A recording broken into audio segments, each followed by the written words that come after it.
بسم الله الرحمن الرحيم يا بني إسرائيل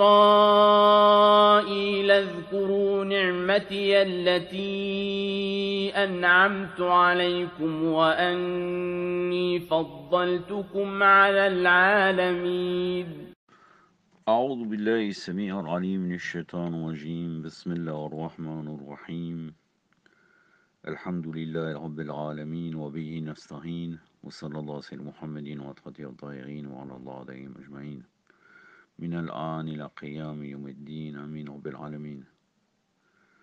قال الله العظيم في كتاب الحكيم بعد أعوذ بالله السميع العليم من الشيطان الرجيم بسم الله الرحمن الرحيم يا بني إسرائيل اذكروا نعمتي التي أنعمت عليكم وأني فضلتكم على العالمين واتقوا يوم لا تجزي نفس عن نفس شيء ولا يقبل منها شفاعة ولا يحد منها عدل ولهم ينصرون صدق الله العلي العظيم.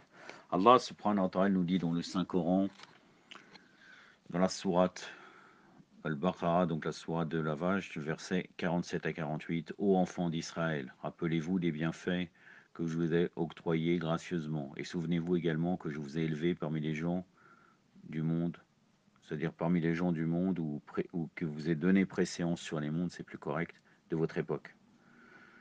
Et craignez le jour où personne ne sera jugé à la place de l'autre, l'intercession de personne ne sera acceptée, point de substitution et surtout personne ne sera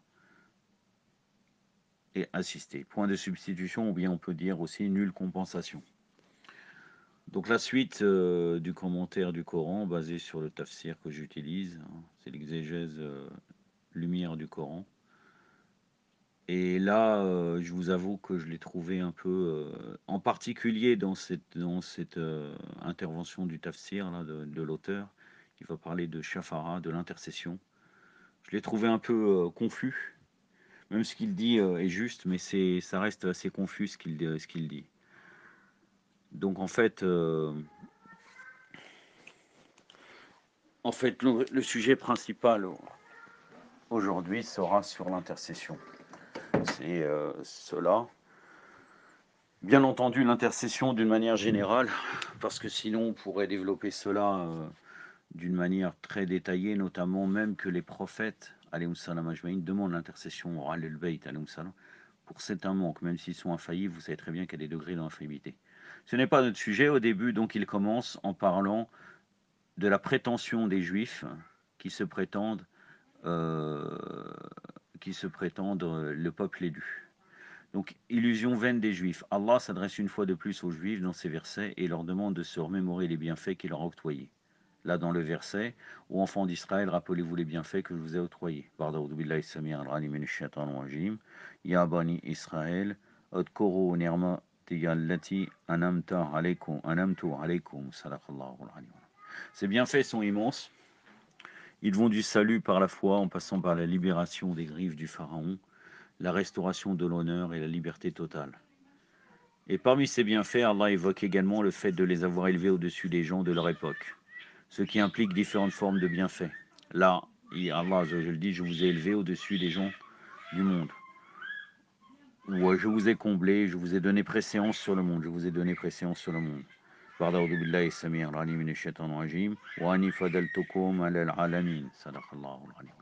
Certains croiront que la phrase « je vous ai élevé au-dessus des gens du monde » signifie que les Juifs sont au-dessus de tous les gens du monde, quelle que soit son époque. Pourtant, quand on se réfère à d'autres versets coraniques, on réalise que cette prééminence ne concerne que les personnes de leur époque qui vivaient dans l'environnement. En effet, nous lisons dans le Saint-Coran, vous êtes depuis toujours la meilleure communauté érigée pour les gens. Frère Ummatun Linnas, vous allez trouver cela dans la sourate Ali Imran, le verset 110. Allah subhanahu wa ta'ala dit concernant normalement la Ummah, mais en vérité c'est les imams, alayhum salam, vous êtes les meilleurs imams pour les gens.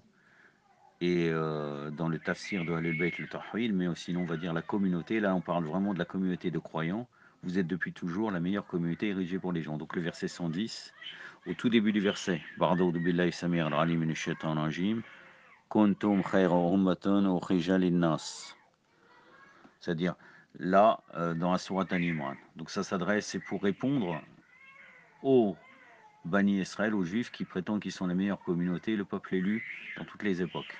Dans un autre passage, nous lisons au sujet des enfants d'Israël, où nous avons fait hériter les régions orientales et occidentales de la terre par les peuples qui ont été opprimés.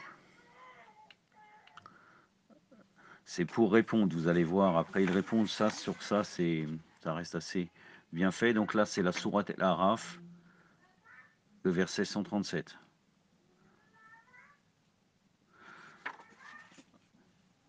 بعد أعوذ بالله السميع العليم من الشيطان الرجيم ورثنا القوم الذين كانوا يستضعفون مشارق الأرض ومغارب التي باركنا فيها.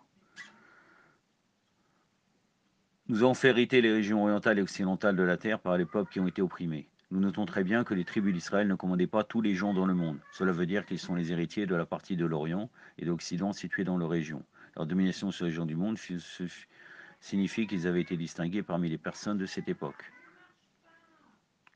Là, les peuples qui ont été opprimés, c'est d'une manière générale, mais sinon, ça se passe aussi en particulier à l'époque de l'imam Mahdi. Dans le verset suivant, le Coran parle l'illusion nourrie par les Juifs. En effet, ils se disaient que leur aïeux intercéderait pour eux auprès d'Allah parce qu'ils étaient des messagers d'Allah. Ou alors ils pensaient qu'ils pouvaient donner un prix pour faire absoudre leurs péchés, un peu comme ils faisaient ici-bas avec la corruption et les pots de vin. Il écrit dans le Coran, « Craignez le jour où personne ne sera puni à la place de l'autre. »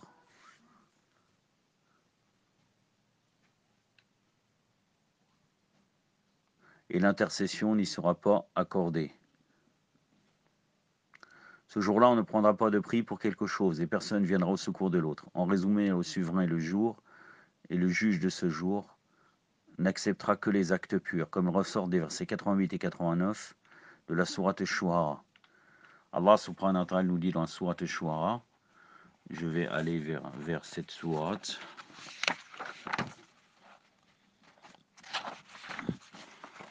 Il nous dit dans le verset 88 et 89, le jour où les biens et les enfants ne seront d'aucune valeur, seul celui qui viendra vers Allah, l'âme saine, pure, aura le salut. Ou bien avec un cœur purifié. Barda'udhu billahi samir al-alim min ash-shaytanir rajim. Yawma la yanfa'u malun wala banun illa ma ata Allah biqalbin salim. Sadaqallahu al-aliyyul azim. En réalité, les versets ci-dessus montrent qu'ici-bas, c'est presque devenu une habitude d'essayer d'utiliser plusieurs subterfuges pour permettre aux criminels d'échapper au châtiment. On accepte souvent une caution pour libérer quelqu'un, et si cela ne produit aucun effet, les criminels font alors appel aux avocats ou défenseurs qui vont intervenir en leur faveur pour les sauver. Et si cela ne marche pas, ils essayent de verser les indemnités pour se libérer, et lorsqu'ils n'y arrivent pas, ils se tournent vers les amis et les copains haut placés, les camarades ou les copains haut placés pour utiliser leur influence afin d'échapper au châtiment.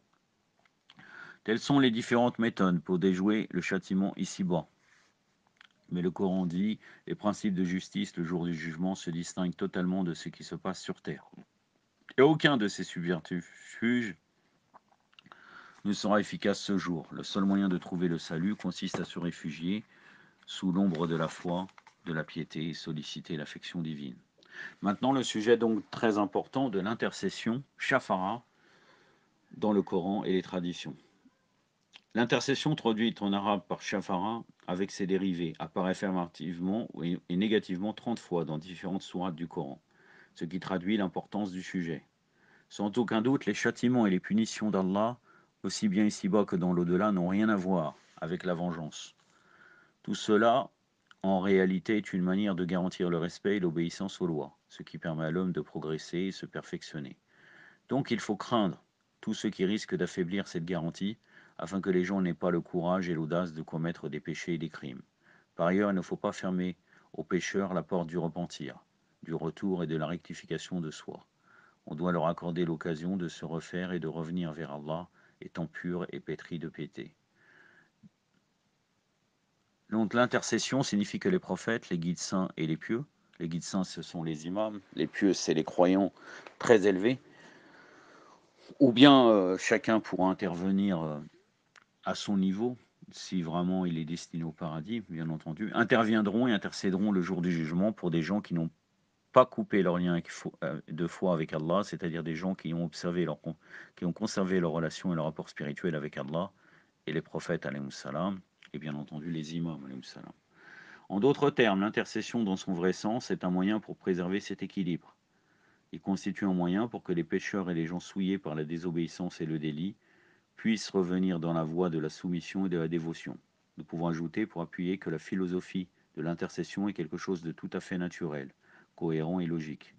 La classification des âmes en fonction de leur intégrité, leur affection, leur sincérité et leur rapprochement d'Allah est tout à fait naturelle et logique. Cela signifie que les prophètes et les Ahlul Bayt ajma'in, dont la pureté de l'âme, la conformité des attitudes et la loyauté inédite de par leur effectivité réelle, sont des êtres dont nul n'ignore le bien et la valeur incomparable, aussi bien au sein des musulmans que des non-musulmans. Malgré la multiplicité des versets sur l'intercession, la vraie interprétation de ceux-ci dépend d'une analyse exacte et rapprochée de tous les versets qui abordent la question d'intercession afin de tirer une conclusion, vers laquelle ils convergent tous. Sélectionner quelques versets et s'y appuyer pour démontrer un fait, en fermant les yeux sur les versets complémentaires, constitue une grave erreur de jugement. La plupart des dérives sur la question de l'intercession et bien d'autres questions rationnelles relèvent généralement d'une telle analyse incomplète, c'est-à-dire de se focaliser sur un seul verset tout en ignorant les autres et tirer une conclusion générale. Ça ne fait pas partie des méthodes de recherche. Premièrement, en plus de tous les autres différents sujets abordés qui confirment la justesse de l'intercession selon d'autres versets coraniques. Et comme nous l'avons évoqué, on peut s'appuyer sur les traditions rapportées du messager d'Allah sallallahu alayhi wa alayhi, et parvenir à une conclusion cohérente et irréfutable. Et cette conclusion stipule ceci: l'intercession le jour du jugement est une réalité indéniable, c'est-à-dire la nécessité de l'attention divine par rapport à son serviteur croyant et honoré sera accepté en tant que fait tout à fait naturel et logique. Deuxièmement, il est évident que le Coran précise clairement dans beaucoup de versets, dont nous avons évoqué certains ici, que l'intercession sous certaines conditions particulières a un effet le jour du jugement. Et cela repose sur le fait que certaines personnes approuvées par Allah auront le droit d'intercéder. Donc premièrement, l'intercession le jour du jugement est quelque chose d'évident, selon ce qui ressort de ce passage coranique. L'intercession des intercesseurs ne leur servira à rien. Surat al-Mudassir, le verset 48.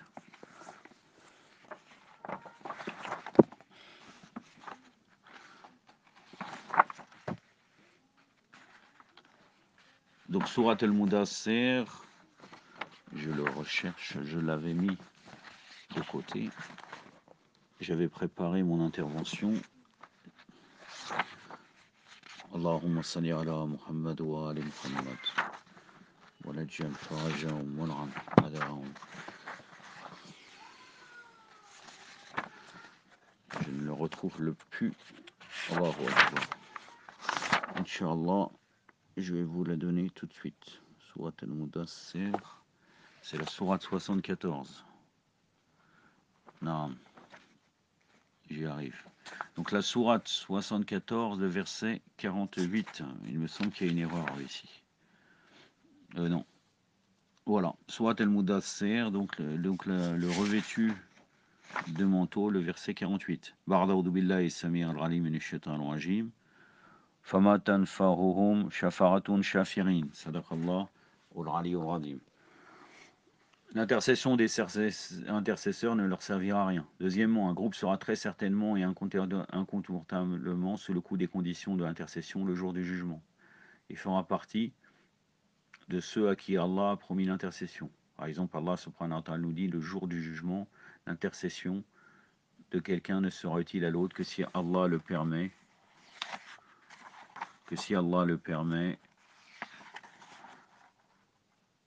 Et qu'il soit satisfait de ses propos.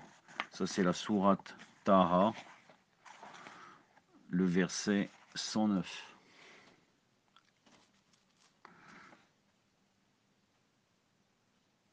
Ba'da'udhu billahi as-sami' al-'alim minash shaitanir rajim. يوم الدين لا تنفع شفاعته إلى من عدنا له الرحمن وعدي له قولا صدق الله العلي العظيم. Un autre verset: l'intercession de personne ne sera utile si ce n'est celui à qui Allah a donné l'autorisation d'être intercesseur. Sourate Saba, le verset Sourate Saba, qui est la sourate 34 du Musraf actuel, verset numéro 23.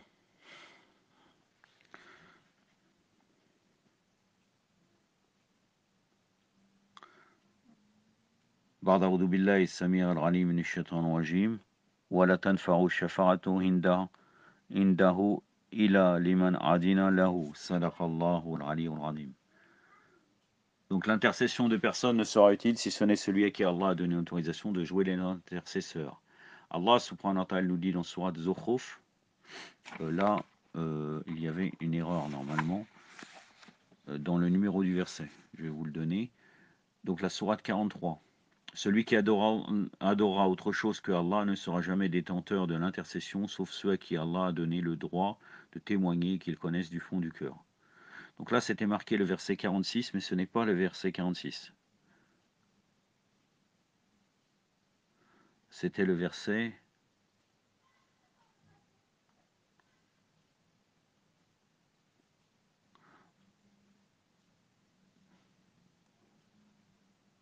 Le verset 86. بعد أعوذ بالله السميع العليم من الشيطان الرجيم ولا يملك الذين يدعون من دونه الشفاعة إلا من شهد بالحق وهم يعلمون صدق الله العلي العظيم. Dans les hadiths islamiques et les ouvrages, dans les hadiths islamiques, alors que là vous allez voir qu'il y a les hadiths Bakri, les ouvrages des deux grandes confessions religieuses, nous avons beaucoup d'expressions qui permettent de compléter le sens des versets ci-dessus sur la réalité de l'intercession des intercesseurs le jour du jugement. Moi je me demande, finalement, ce tafsir est adressé à qui? Il ramène tout le long les hadiths de Ahlul Bayt, donc on peut comprendre qu'il s'adresse aux chiites. Et malgré ça, il va nous ramener tout un tas de hadiths en plus grand nombre venant des sources bakrides, vous allez voir. On va dire que ça serait un argument pour démontrer comment argumenter face au mukhalifin, malgré que vous allez voir, il dit le prophète d'Allah a dit. Alors qu'il aurait pu dire le prophète d'Allah, le prophète Mohammed sallallahu alayhi wa alayhi, aurait dit. Mais bon, on n'est pas une contradiction près avec les chiites, à tel point que nous avons quelqu'un qui faisait des leçons sur la chaîne Sahar, en l'occurrence Sayyid Kamal Haïdari.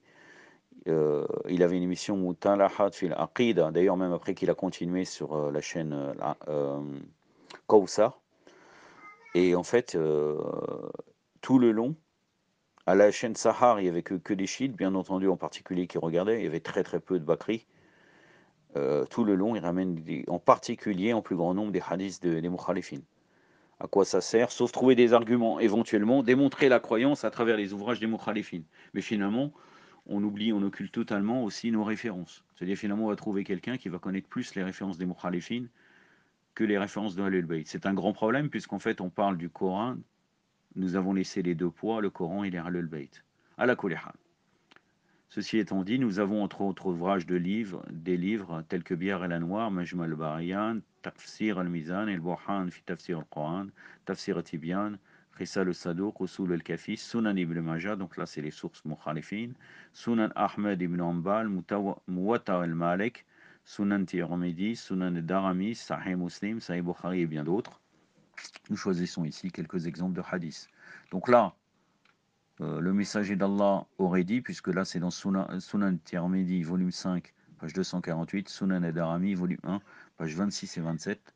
Donc le prophète sallallahu alayhi wa sallam aurait dit: je serai la première personne qui auprès d'Allah pourra jouer les intercesseurs, et je serai la première personne dont l'intercession pourra faire l'intercesseur, et je serai la première personne dont l'intercession sera acceptée. Bien entendu, c'est une évidence, c'est une réalité, mais est-ce que nommément le prophète aurait dit cela? Ça reste un détail, car en réalité, bien entendu, ça vient des sources de mukhalifin, donc on ne peut pas le valider totalement comme parole directement du prophète. L'imam Ali ibn Abi Talib alayhi salam disant dans un illustre hadith: nous intercédons et nos amis aussi intercéderont.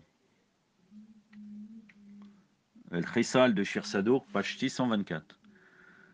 Le messager d'Allah sallallahu alayhi wa alayhi aurait dit: Dieu m'a fait 5 faveurs et l'une de ces faveurs consiste à intercéder. Allah m'a fait 5 faveurs et l'une de ces faveurs consiste à intercéder. J'ai réservé cela à ma communauté et bénéficiera de l'intercession celui qui n'associera rien à Allah. Source des Mukhalifin, El Musnad ibn Ahmed, volume 1, page 301, Sunan al-Nisa'i, volume 1, page 172. Un hadith qui nous vient de Al-Bukhari, l'arnatullah alayh, Sahih al-Bukhari, volume 1, page 36. Le messager d'Allah, sallallahu alayhi wa sallam, aurait dit également, celui par-dessus tout le monde et méritera, celui qui par-dessus tout le monde méritera mon intercession le jour du jugement pour être heureux, sera celui qui croit en Allah du fond du cœur. Bien entendu, en vérité, une condition pour bénéficier de l'intercession aussi, c'est par rapport à Al-Bayt, alayhi salam. Mais bon. Le messager d'Allah, sallallahu alayhi wa sallam, toujours des sources des mukhalifin, a dit dans un autre hadith, tous ceux qui sont les vrais musulmans profiteront de mon intercession. Sunan ibn Majah, volume 2, page hadith numéro 1444 et 4317. Ferdouz Daylami Abu Huraira, l'arnatullah alayhi, rapporte conjointement ceci, le messager d'Allah, sallallahu alayhi wa sallam, aurait dit, 5 facteurs seront les intercesseurs le jour du jugement. Le Coran, la miséricorde, l'honnêteté, votre prophète, et les Ahlul Bayt de votre prophète. C'est bien là, c'est une source venant des chiites, mais c'est d'une source pakrite que ça vient. Bir al-Anwar, volume 8, page 43. Il est rapporté de l'imam Sadiq alayhi salam, il n'existe personne parmi les premiers et les derniers qui n'aura pas besoin de l'intercession de Muhammad sallallahu alayhi wa sallam le jour du jugement. Donc là, personne, même les prophètes. Mais bon, ça c'est pas notre sujet. Donc Bir al-Anwar, volume 8, page 38, hadith numéro 16. Donc selon hadith, tout le monde a besoin d'intercession du prophète, selon ce hadith. Nous lisons également dans Al-Kafi, ce hadith de l'imam Sadiq alayhi salam.